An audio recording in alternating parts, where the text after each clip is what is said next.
hindi mo na kailangan hawakan.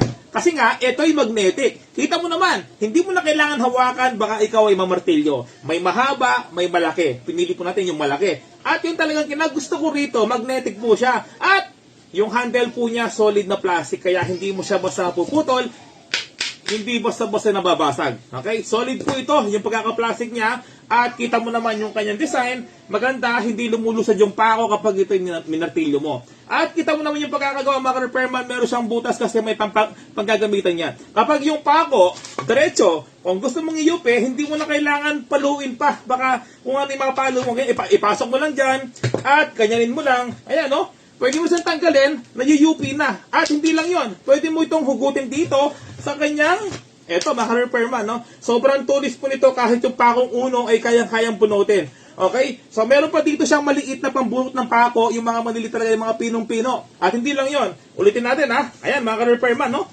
Talagang baon na baon, ha? Okay, isa pa. Yung talagang kinaganda rito, meron siyang magnet. Isa pa, ha? Kita mo naman, mga repairman, kung gano'ng ganda, hindi mo na kailangan hawakan.